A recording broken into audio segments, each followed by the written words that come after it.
You jump on the bar, 10 pull-ups, maybe more. Yet your arms are burning while your back barely feels a thing. Most people think they're weak. They're not. Here is the problem. You're making the same 3 mistakes that turn a powerful back exercise into an arm workout. Fix them, and your pull-ups can feel lighter almost instantly. We will rebuild your pull-up from the ground up. Step 1, grip and joint position. This is where most people already lose strength. There are 3 main grip choices that change everything. A very wide grip looks impressive, but it cuts your range of motion, and it stresses your shoulders more. Studies show no extra lat activation from wide grips. Udis et al., 2010. So you get more risk with no real reward. That is the trade. Now the opposite. A very narrow grip pulls your elbows forward. That shifts work to your biceps and forearms. Your back becomes a passenger. You might notice this instantly. Your arms fail first. Here is the fix. Use shoulder width or slightly wider. Pull your elbows down and slightly back, not forward. Concrete action. Grab the bar shoulder width. Start from a dead hang. Pull your shoulders down first, then drive elbows toward your sides. Think elbows to your ribs. 3 to 4 sets. 6 to 10 clean reps. Mini insight. Your hands do not pull, your elbows do. Quick note. Neutral grips are often easier on joints, especially on rings or angled bars. Your ego loves wide grip. Your shoulders do not. Step 2. Scapula first, not arms. Most people miss this. You might notice you bend your arms immediately. That is the mistake. Your shoulders should start the movement, not your biceps. Arms first, weak pull. Here is what actually happens. If you skip scapular engagement, you lose stability and force transfer. Your body becomes a loose chain. Research shows better muscle activation with proper scapular depression and retraction during pulling movements. Lusk et al., 2010. In simple terms, stable shoulders equal stronger pulls. Here is the fix. Before bending your arms, pull your shoulders down and back. Concrete action. Hang from the bar. Do small scapular pull-ups first. Think, put your shoulder blades in your back pockets. No arm bend. Then full pull-ups. 3 sets of 5 scapular reps. Before your main sets, mini insight. A strong start makes the whole rep easier. Your biceps want attention. Your back does the real work. Step 3. Body position changes everything. This is where strength really unlocks. There are 2 main styles, hollow body and arched back. And they do different jobs. You might have experienced this. You stay rounded and pull straight up. Sometimes this hollow position feels easier, but it limits your back. That position shifts work forward. More abs, more chest, less upper back. Here is the alternative. The arched back pull-up. You retract your shoulder blades. You extend your spine slightly. You pull your chest to the bar. This hits your full posterior chain, rhomboids, traps, rear delts, erector spinae, all working together.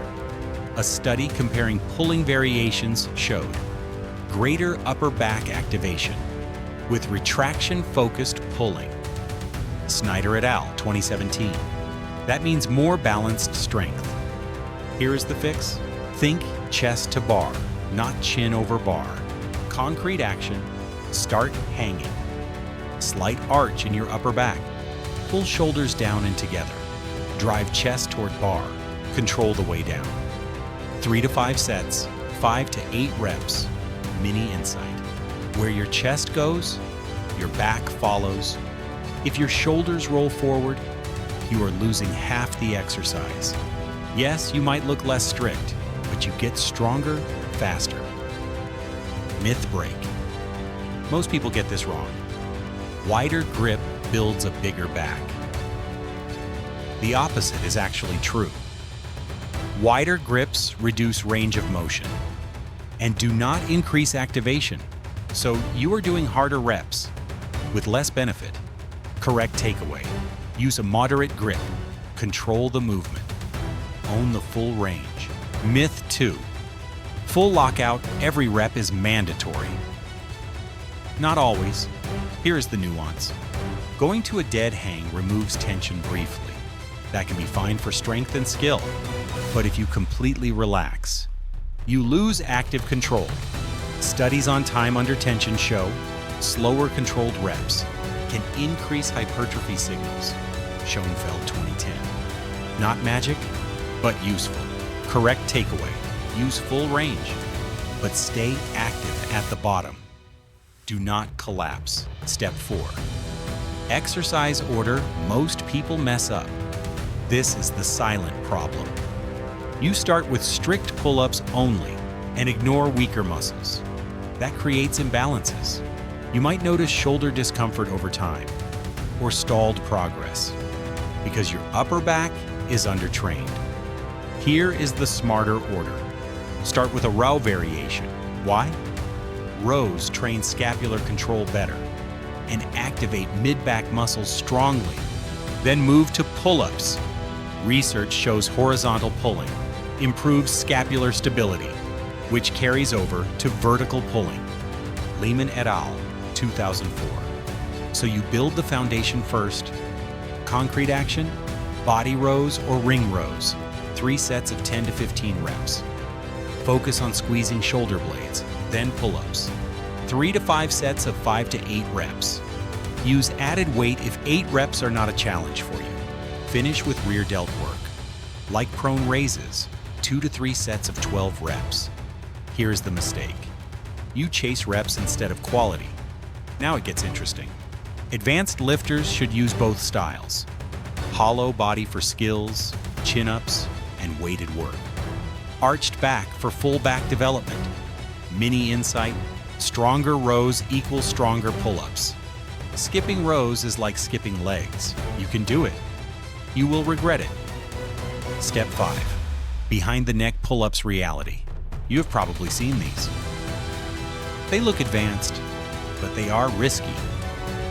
This position puts your shoulders in extreme external rotation. Most people lack the mobility for that. That increases stress on tendons and joint structures, especially under body weight load. So the risk to reward ratio is poor. Here is the smarter approach. Use assisted versions. Concrete action: use rings or bands. Keep feet on the ground. Control the load. Move through the position slowly. This builds mobility and stability safely. Mini insight: you earn positions. You do not force them. Mobility first, ego later. Your shoulders are not invincible. Despite what your playlist says, this part matters. Step 6. Grip type and muscle bias. Pull-ups and chin-ups are not the same. You might notice chin-ups feel easier. That is not random. Chin-ups use more biceps and more anterior chain. Pull-ups shift emphasis to your back, especially posterior muscles. Biomechanical analysis shows higher biceps activation in chin-ups compared to pull-ups. Udis et al., 2010. So your grip changes the goal. Concrete action: use pull-ups for back focus. Use chin-ups for balanced strength and biceps development. Alternate them during the week. Mini insight: your grip decides your muscle bias. Same movement, different results. Chin-ups are your biceps' favorite cheat code. Most people miss this. Step 7. Tempo and control. You rush your reps, that kills progress. You might notice momentum helping you up and dropping you down. That is wasted stimulus. Controlled tempo increases muscle tension and improves coordination. Research shows slower eccentric phases increase strength and muscle activation. Douglas et al., 2017. Here's the fix. Slow down. Concrete action. Pull up in 1 to 2 seconds. Lower in 3 seconds. Pause briefly at the top. 3 to 4 sets. Mini insight. Control builds strength faster than speed. If it looks easy, you are probably doing it right. Here is what actually holds people back. Not discipline. Too much friction. You guess your reps. You guess your progression. You repeat the same mistakes. That is why structured tracking helps. It removes guesswork. It keeps progression consistent. And it shows what actually improves. Simple tools can track sets, reps, and tempo. They help you stay objective. Use something that logs your sessions. Adjust weekly based on performance. Keep it simple and repeatable. That is how you build strength without bulk. Your pull-up strength depends on one thing: control over position. Not just pulling harder. Start with better grip width. Engage your shoulders first. Choose the right body position. Then build from rows into pull-ups. That is your roadmap. Here's the key insight. When your back leads the movement, your strength finally shows up.